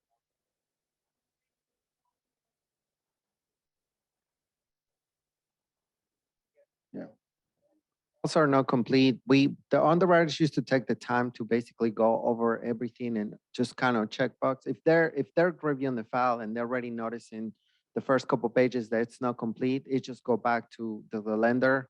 That's why we always highly encourage you guys, don't hit submit until you have a complete loan file, because you're not only delaying the underwriting on your file, you delaying the underwriting for everybody else. So they're just basically stopping the underwriting. It's just like when you submit a file to your underwriter, you don't submit something incomplete. You submit everything that they need, and you know they're going to ask for, because it's going to be going back and forth. And that's the same thing with us. Please submit complete packages so we can completely review your file. If conditions happen, they're happening. You know, we're not perfect, but it will be a less work on our end, therefore less work for you to have go back to us. Because trust me, we want to make it easy, but sometimes we know this is not a perfect world, but you know, at least you guys got in front of you what we're asking ahead of time. It used to be like, okay, now what do they want? Now you have a full explanation what we're going to be reviewing. And I know, like, ask the people that like I have to turn my receipts and stuff into. I'm not the best person at always like following the rules on paperwork. But this in the real world, like I know you go through, think about it for yourself. Like most people are only going to check 1 or 2 or 3 of these boxes. So it's going to be a very quick visual, like, hey, I've only got 3 things that they checked a yes to. I don't, it's not going to be a package this thick, because if they've got 2 jobs, a side hustle, child, you know, like the chances of that, not that there aren't some people out there like that, chances are those people aren't the ones applying for this loan. Never say never, right? Like I've been around long enough. There's all kinds of weird stories of like, hey, you know, like one time we saw this thing, like blah, blah, blah, blah, blah, right? Like tell you some of the fraud, waste, and abuse things, like, you know, dead bodies, sex tapes. I mean, it's weird. It's weird stuff that comes up. Like, it's like, I'm just working in affordable housing. How the hell did I deal with like a murder, right? I've been doing it for 25 years. So weird stuff comes up. I get it. But most of the time, most people, most packages fall within this, hey, you know, 90% confidence interval that's workable. On the margins, no matter what business we're in, there's going to be those like, man, this is weird and this takes me longer. But it is what it is. Okay, a couple things. I know we're close to being a little bit over. Easier for you, those of you that are here in the room. Hopefully everybody's holding with us on Zoom. A couple of other things. There's a new form, seller notice. We didn't print this one off. We were trying to save some trees. There's a new form. It's a seller notice that we need to make sure gets to the seller. In practice, you're probably going to send that to the seller's realtor. They're going to go talk to the seller or whatever. And there's 2 drivers for this form. And the reason that we've added this is we were supposed to be doing some of this under the rules, and we've identified, hey, we didn't do it. We need to do it. The most critical regulatory thing is the Uniform Relocation Act, or URA. If you go back and you look at, if you know about the history of how we built the highway system in this country, what did we do? Mostly we built highways through poor African-American and other minority neighborhoods, people that had no political power. Communities got bulldozed, this, that, and the other thing. As a country, we said we learned and said that wasn't the greatest thing. And so now we have this Uniform Relocation Act that says if federal dollars are going to be used, and this is a cross-cutting regulation, it applies to the Transportation Department. Actually, at the federal level, transportation is the one most responsible. They're the final authority on URA because, again, it came out of what we did with the interstates. If we're going to use federal money to do something, we're going to try to avoid being coercive in public purchases, right? Takings. And we're also going to make sure that we're not, that if somebody is being displaced, we're going to treat them in a sort of decent, humane manner. As this applies to ADDI, it's very minimal, right? But we still have to cover it. And so this notice to the seller basically says, hey, we are obligated to tell you that John's purchase of your property is being assisted with home funds from the US Department of Housing and Urban Development. As such, URA may apply. This is a voluntary sale. John does not have, and ADFA does not have the power of eminent domain to take your house, right? This is not the transportation department saying that you can either come to an agreement with me or we're going to take your house, right? Because this is a voluntary sale, you don't have any particular rights under URA. All we have to do is have notified you of that. John is proposing to buy your house for 105. We believe it's worth 105. I need you to acknowledge that this was a voluntary sale. So we're kind of, it's a little bit of jumping through a hoop, but it's not that complicated, right? So we're just having the seller say, yeah, I agree, blah, blah, blah. Now, the one problem, the one place that periodically, hopefully won't come up, if that house was occupied by a tenant, we can't help them buy it because that tenant is being displaced. And we're not going to give somebody $10,000 in DPA and then pay $15,000 in displacement benefits to the tenant.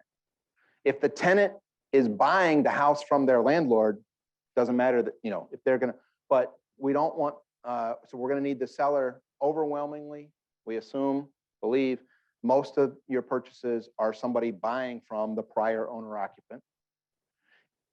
If not, they're going to need this, they're going to sign the statement saying either this was my owner occupied property, or at the point I listed this, it was free of tenants.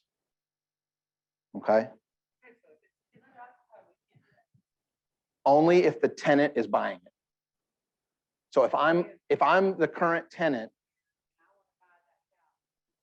then because it's a federally assisted purchase that's resulting in a tenant being displaced, that displaced tenant would be eligible for a range of benefits under URA that frankly are just disproportionate to the benefit being provided.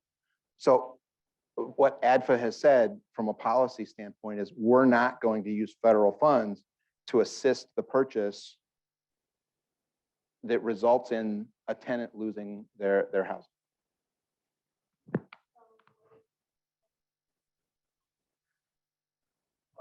The seller's going to have to sign the form. This is not a like, I don't think this is one of those like the federal government is sort of a don't pass go, don't collect $200. It leaves ADFA again in the statistical likelihood of this is very small, but it leaves ADFA exposed if somebody comes back later and says, well, I thought that like I had to sell and I didn't really want to sell. And now I think I got a lower price. Like anybody can file a lawsuit, right? And it, but I assume already, right? We've already got a process we're going to talk about in a second where we're going to inspect the house. And if it doesn't pass, the sale's not going to go through. So they're motivated to sell. Can't they just sign the damn form that says, yeah, I understand this is a voluntary sale. Nobody put a gun to my head and told me I had to sell. That's kind of what we're trying to accomplish with that part of the form. Yeah, question.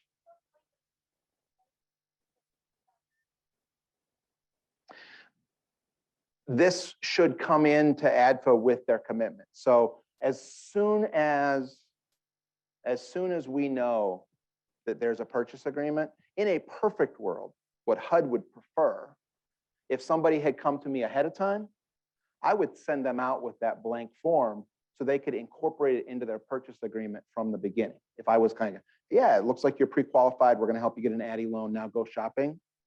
The earlier, the better. But at the point that they've applied for that home assistance, we need to give the seller this notice. And this is it's not a waivable thing. Huh?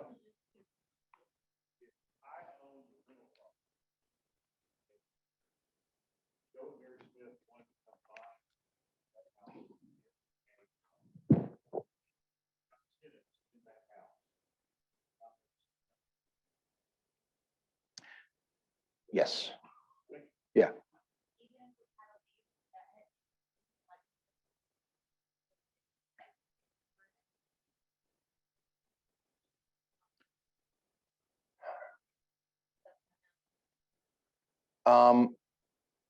I would not do that without very carefully working that through with ADFA. This is one of those like, it's a lot of technical stuff about this. And again, it feels a little funny, right? It feels like a little bit of overkill when we apply it at this level. But if you go back and say, hey, like this was also about how like people showed up and said, hey, you got, you know, like government's going to buy this and tear it down. And people were kind of forced out, right? Sometimes without like, wait a minute here, like, can I get some help? Where do I, you know, where can I go find another place to live? Those sorts of things. In the case here, so it's just like the Defense Department would be subject to the same thing if they want to expand a military base, right? It's a cross-cutting requirement. As it applies here, sometimes it feels like, but this is as unonerous as URA can get, right? If the house was like, if somebody died, the house is vacant, right? So it's no longer owner occupied and it was vacant at the point it was listed. But what we're trying to avoid is a situation where a tenant comes back and says, hey, my landlord told me like I had to get, like, I don't think that's even real, but there's still potential legal exposure there. And frankly, it's easier. My landlord told me to get out and because they wanted to be able to sell it. And, you know, again, it's probably not a real story, but the potential value of that litigation can actually get pretty crazy. So the way that we say, hey, if it was vacant at the point that it was listed, that you weren't clearing it out just to be able to sell it. That's what we're trying to avoid, is where somebody got cleared out for purposes of being able to sell the property. If that purchase was federally assisted, the law says, hey, no, tenants who get cleared out as the result of a federal undertaking, they've got some rights. It makes a lot of sense. Again, I can't change the rules. It makes a lot of sense when we think about it as we're going to build an interstate highway, right? It feels a little different here, I get, but I can explain it. I have no power to change it. Yeah, I'm not 61 votes. I'm not 60 votes in the Senate, half the House and the president, right? I can have an opinion, but my opinion is worth just as much as yours, which is not much.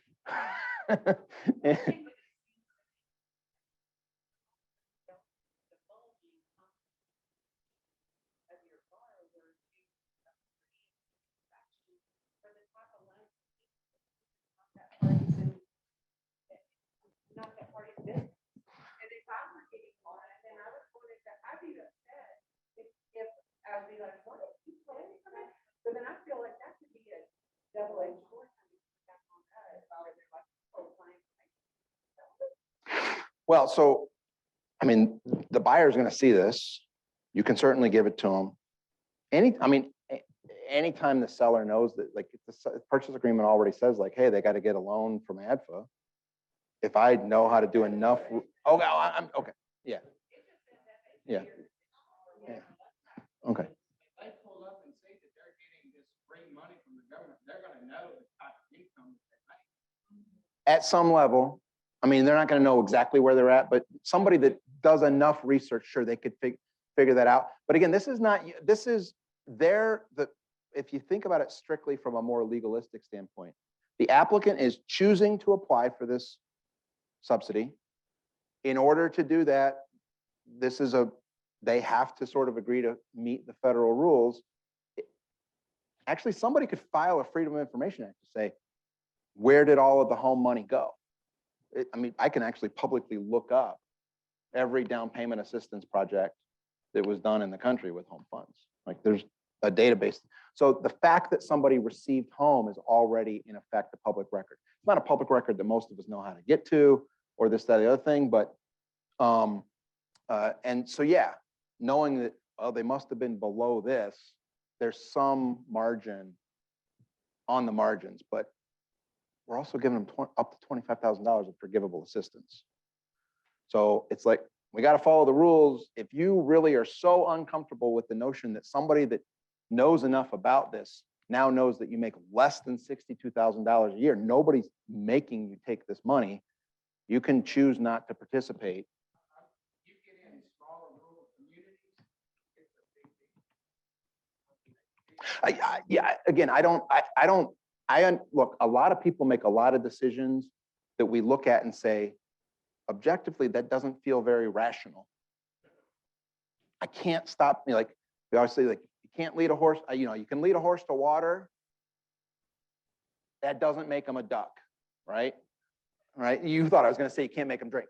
And so there are still going to be times where people are like, I kind of look and say, you're really going to walk away from this benefit over that issue? It's your business, right?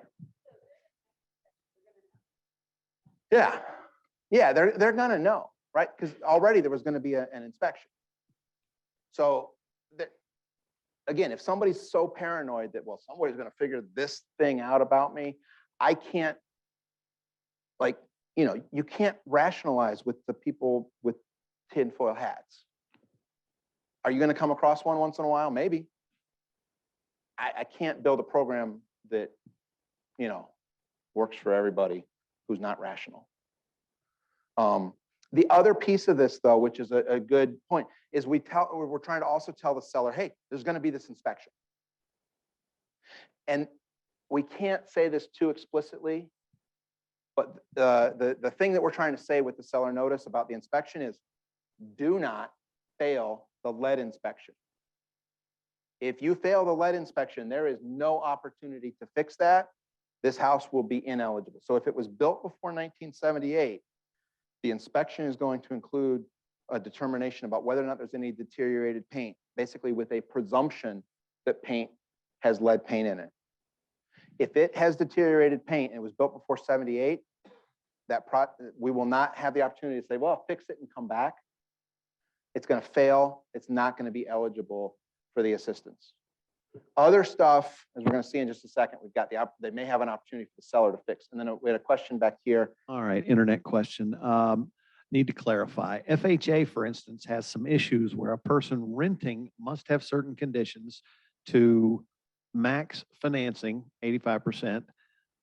This is making it sound as if that person with this FHA loan cannot get ADDI assistance buying from a landlord, question mark. I'm not. I'll read that again. Well, no, I think I'm not sure what the technical FHA perspective that I think we'd have to do a lot of digging to understand. It sounds like FHA probably has some underwriting standard related to a tenant buying. Oh, they have to have lived there for. Okay.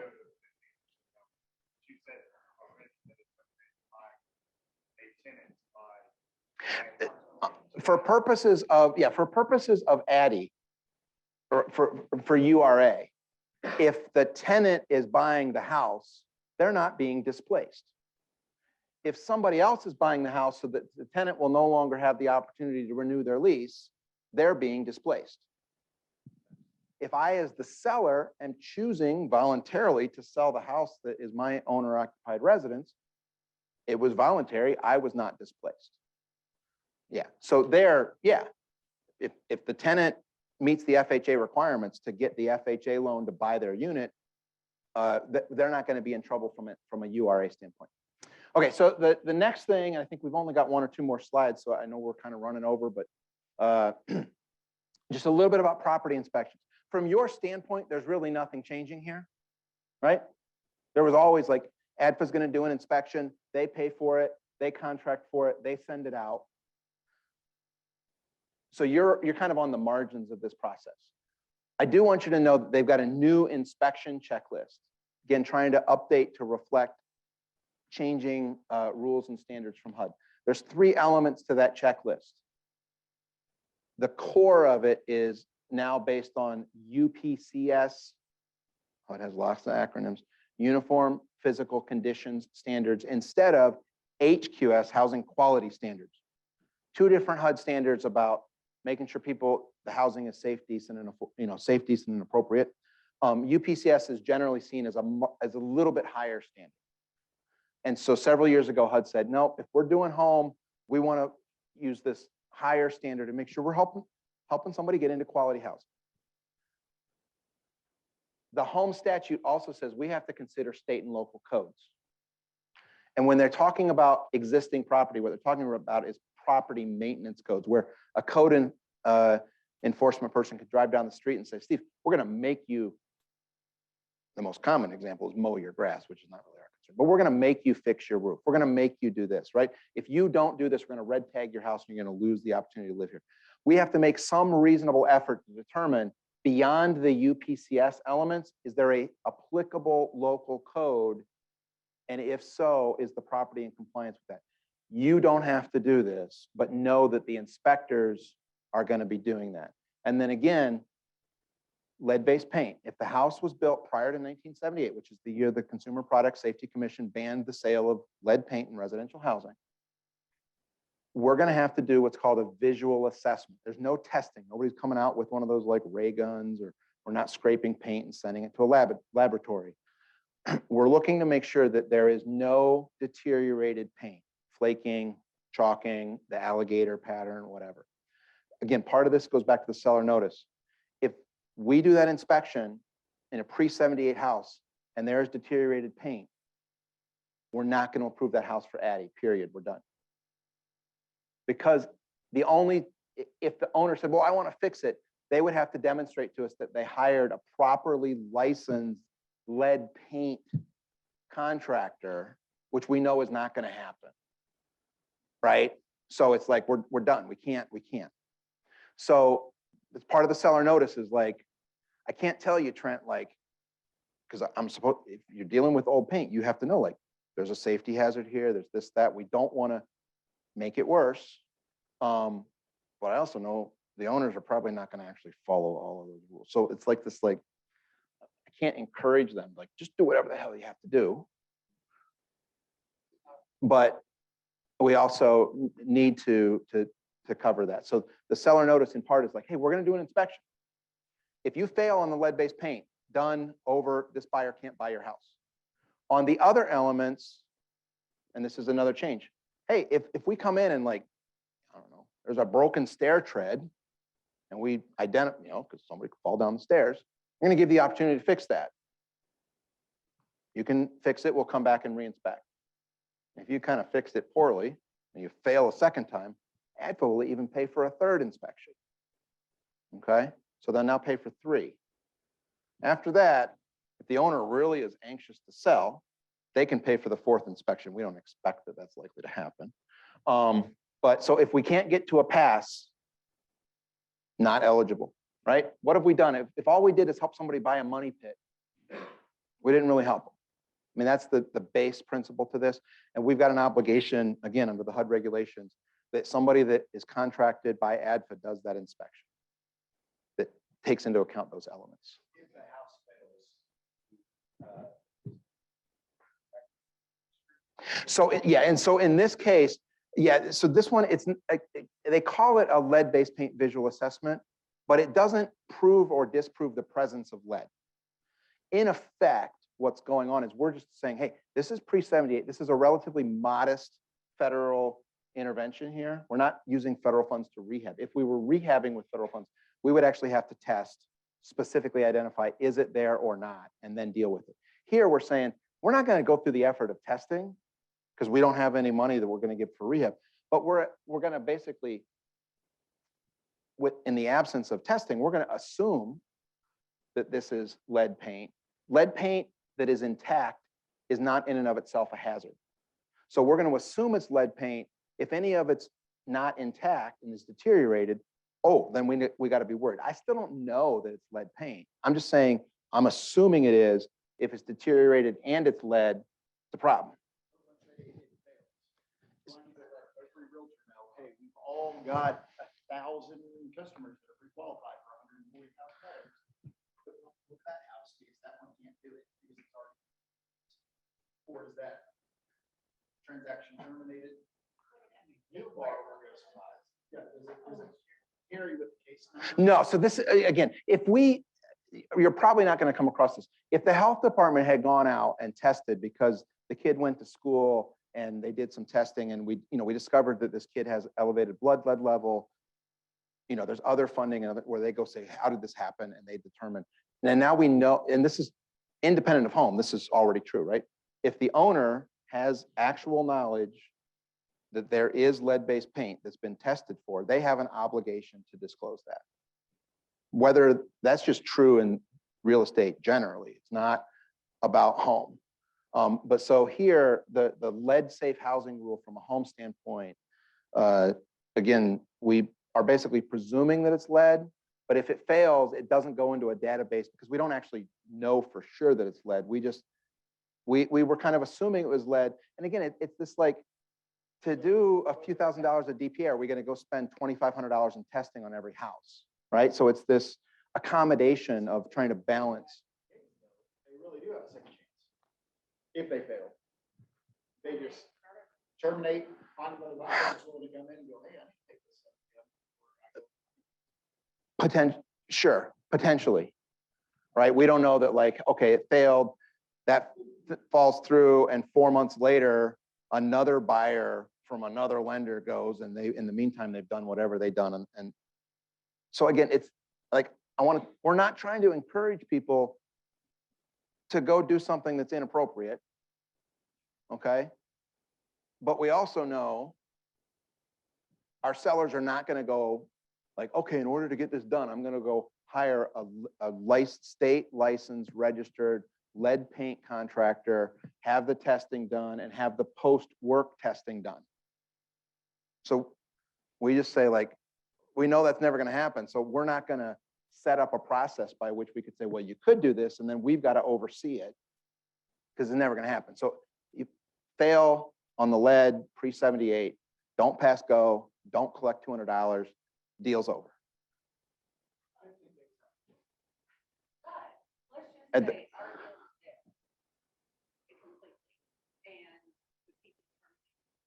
And I'm saying this one family. Yeah. And then they terminate, the seller says, why did you terminate? They say, well, because there's exposed. Then when he goes out and has another customer, same deal, but the seller says, well, heck, there's nothing that's tracked to that. I'm just saying we need to know Yeah. that because if that is, we need to know that ahead of time because this is going to be a lot of work. And if we're going to do all of this work, we don't want to get down to the As much- final end. Yeah. I love all the winners. We're all great. With Joshua, I think.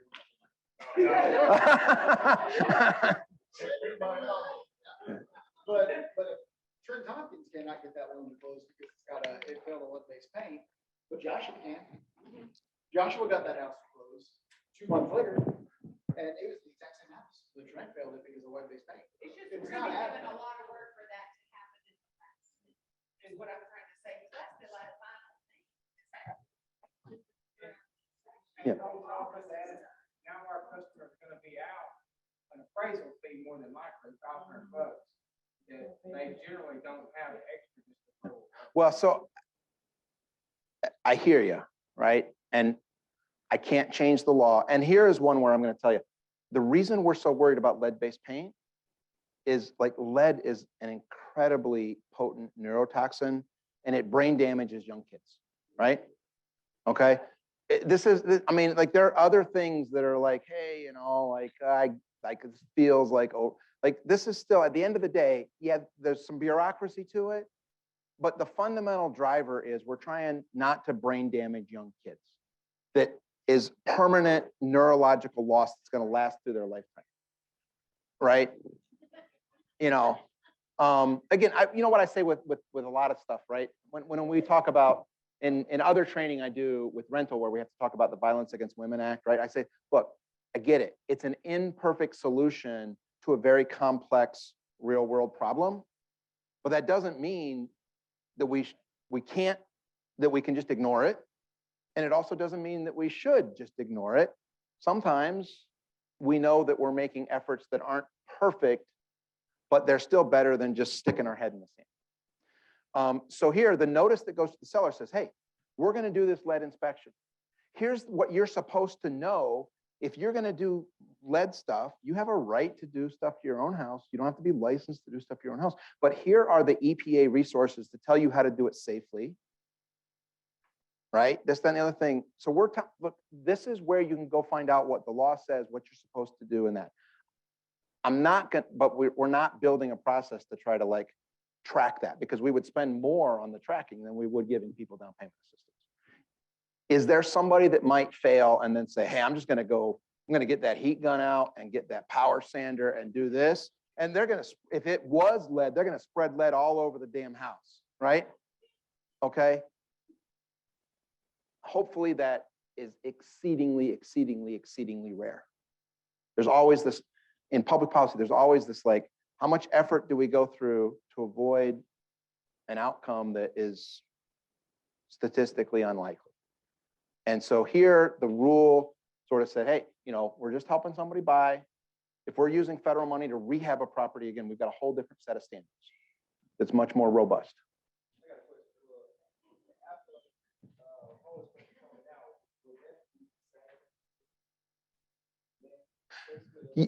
No, it's the same inspector. So again, this you can go take the test, right? Like to get the HUD. It's like an online thing. It's like look for deteriorated paint. We don't know for sure that it's lead. We know it could be lead based on the age of the house. It's deteriorated. We know enough that, hey, either we're not going to do it, or in order to do it, we'd have to go through a very expensive set of testing that is at somebody else's expense that in the real world, nobody's going to accept. So we just say, if you fail, it stops here. And this is not a buyer in a normal thing. Like when I bought my house, I was able to I'm waiving my right to have an inspector come in, right? But here they can't say, I'm going to waive this. This is with the home dollars. It's just a different set of rules. This is not waivable in the same way that in a normal unassisted purchase as a buyer of an old house, I can say, yeah, I know I have a right. I'm going to waive that right and just buy it.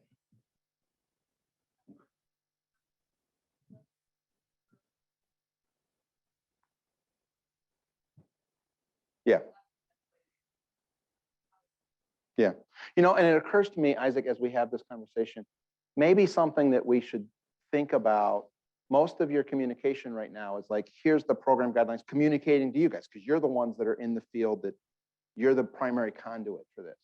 But some sort of more of a consumer guide that a little bit more plain language about some of these issues to try to take some of the heat off of you to say, hey, here's how ADDI's communicating some of this.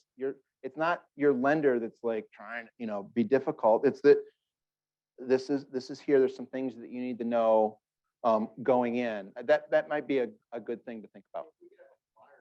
Right, exactly. Say, hey, you have a listing. Here, does your house pass? There's one. Yeah. Okay, there's one. Yeah. So again, and none of this, we're saying, hey, you're already telling me, I hear you. I got enough paperwork I'm trying to do. You're not doing the inspection. We don't expect you to it's a 14-page form, right? Like twice as bad as twice as bad and then some as 6. But ADDI's hiring the inspector. They're making sure those are trained folks. They're doing it. You may never see the form. If you want it, they're not going to hide it from you. But this is not something that you need to know about it because it's part of the process, but you don't have to manage it. If you really, really, really want to, maybe Isaac will let you manage it, and it's one less thing for him to do. But I don't think you want to do that. Okay. Another quick thing to note, there's a new home buyer agreement, right? Agreement between ADDI and the buyer. This replaces 2 prior forms. It was like this notice to the buyer and the subsidy agreement. Home regulations require that there be a quote unquote written agreement, binding contract signed by both parties. And so the old process, the buyer kind of signed this acknowledgement that these are the requirements, but it didn't meet HUD's requirements for the form of an actual cross-signed contract. It's a template form. There's only a few fields for you to fill out. They're pretty straightforward. Borrower, address, right? This, that, and the other thing. In order to balance all of the regulatory issues, the timing is a little bit counterintuitive. The buyer will sign this when they apply. You're going to send that completed with the buyer's signature to ADDI at the commitment. At that point, it's kind of just a draft because until a contract is signed by both parties, it has no effect. ADDI will sign it at the point they issue the commitment back to you. They're signing it there, not at the closing table, because ADDI doesn't come to the closing. And because within the home program, this has to be signed before the dollars are spent. right? Or incurred, not even like the cash part, but the accounting incurring of the cost.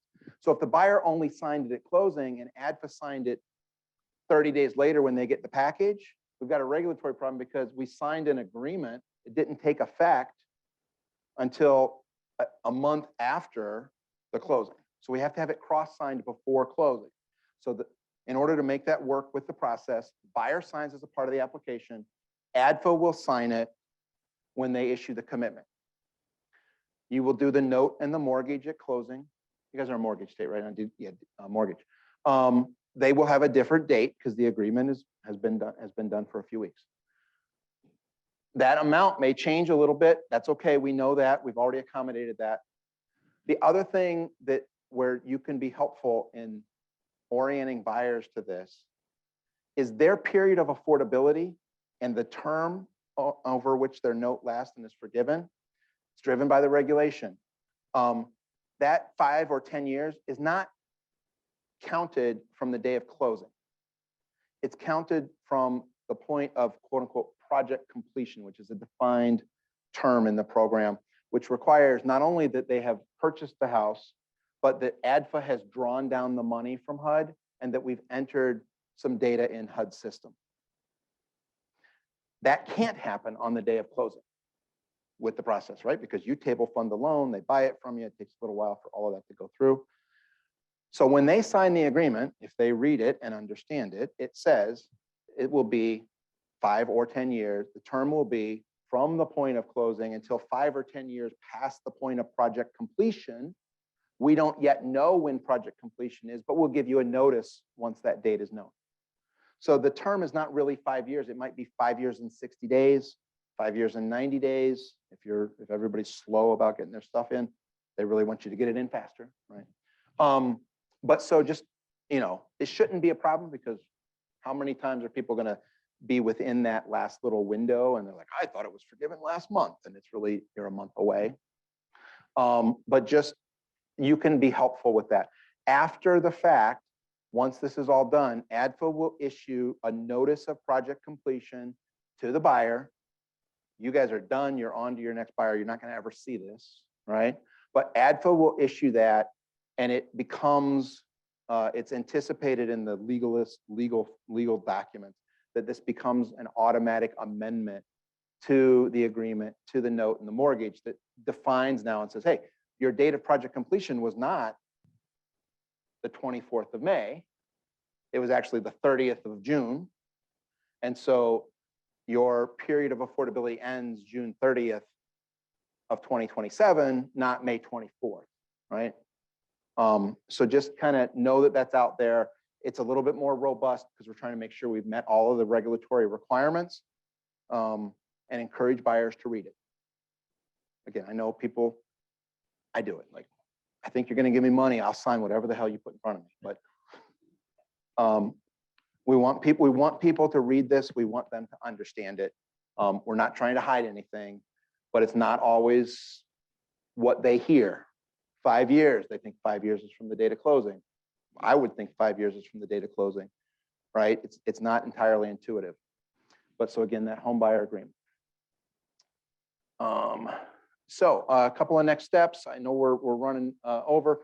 Isaac, new ADDI reservations, as you said this morning, start June 1st. So that's next Wednesday, right? Next Wednesday. The guidelines, in addition to being on the general website, are also a one-stop shop for you at the Midas website. You got the email for lender questions. I think Isaac has something to say about interest rates. If you guys have noticed your email, we actually dropped the rates from what we actually disclosed this morning. So we want to make sure you guys are aware of those changes, because definitely can make a significance when you're trying to make an adjustment on the pricing or the payment for a borrower. Denise, do you have?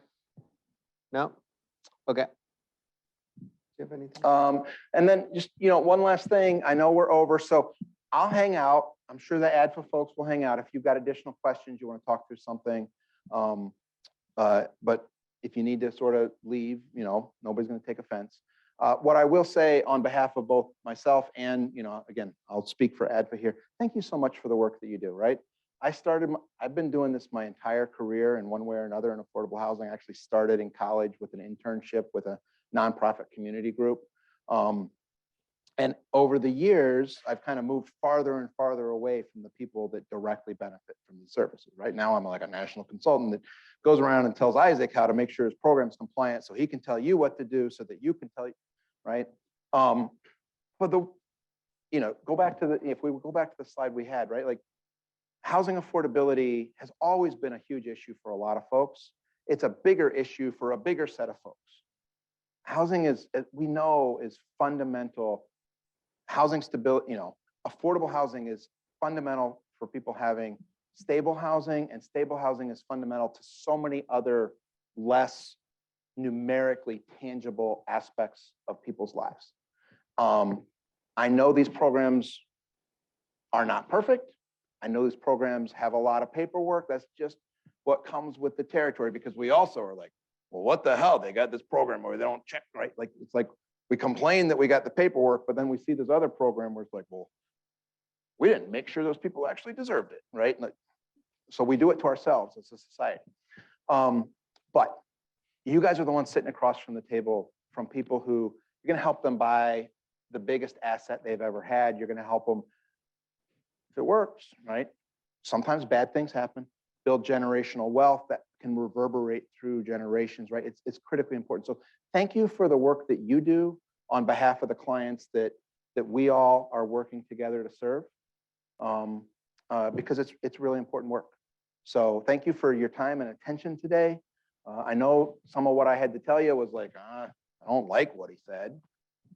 And I know sometimes I'm like, it's not me personally, right? Like I kind of, I'm taking it on behalf of HUD. They don't even know I'm taking it on behalf of them, but I get it. I understand. But again, the work that we do is important. It changes people's lives. Fortunately, we're also, I presume and hope, all able to make a decent living so that we're not relying on that same assistance. But it's still really important. So thank you, because not everybody does this. Not all the lenders do this kind of stuff and are willing to kind of go that extra mile to work with those, buyers who aren't the six-figure incomes with, 750 credit scores. That's easy. I get it. So thank you. And remember, other state agencies don't offer this program. So we're very lucky in Arkansas to be able to offer such a complex but very beneficial program for people who are trying to purchase a home.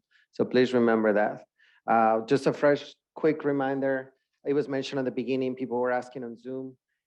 All this information packages, if some of these forms are required prior to you making a reservation in our system. Remember, if you have access to the portal, go to lender forms and documents. I already posted, I just posted the ADDI inspection checklist. So if you want to take a look at it, it's not much different than the HQS. It just kind of has changed the way it looks, but it incorporates a lot of the same components. It also has the information about the lead-based paint inspection. So please utilize them, use them.